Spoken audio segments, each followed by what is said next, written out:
મિત્રો આજના વિડીયોમાં હું તમને ખોડિયાર માતાના જન્મસ્થળ રોહિશાળા મંદિર વિશે જણાવીશ। તમે ચેનલ પર નવા હો તો ચેનલને સબસ્ક્રાઇબ કરી લેજો। તમને ડેલી ચેનલ પર નવા મંદિર વિશે માહિતી જાણવા મળશે।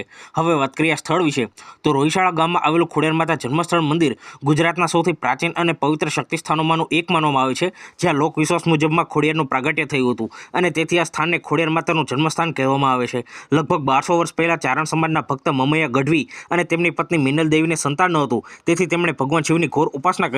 ત્યારબાદ દેવ કૃપાથી તેમના ઘરમાં 7 દીકરીઓ અને એક પુત્રનો જન્મ થયો, જેમાંથી એક દેવી સ્વરૂપે ખોડિયાર માતા પ્રગટ થયા। કહેવાય છે કે માતાજી પોતાના ભાઈના જીવનને બચાવવા માટે નાગલોકમાંથી અમૃત લાવ્યા હતા અને પાછા આવતા સમયે તેમના પગમાં ઈજા થતા તેઓ થોડું લંગડાતા ચાલતા હતા, એટલે કે ખોડાતા ચાલતા હતા, તેથી નામ ખોડિયાર પડ્યું। અહીં આ મંદિર સદીઓથી ભક્તિનું કેન્દ્ર રહ્યું છે। આજે પણ હજારો ભક્તો અહીં માતાજીના દર્શન કરવા આવે છે। ખાસ કરીને નવરાત્રિ, પૂનમ અને મંગળવારના દિવસે વિશેષ ભક્તિભાવ જોવા મળે છે। મંદિર આસપાસનો વિસ્તાર ધાર્મિક અને ઐતિહાસિક દ્રષ્ટિએ મહત્વ ધરાવે છે, કારણ કે ખોડિયાર માને ચારણ, રાજપૂત, કોળી, પટેલ અનેક સમાજોની કુલદેવી માનવામાં આવે છે। આ સ્થાનને ખોડિયાર માનું મૂળ પ્રાગટ્ય સ્થાન માનવામાં આવે છે અને ભક્તો માને છે કે અહીં માતાજી આજે ભક્તોની મનોકામના પૂર્ણ કરે છે।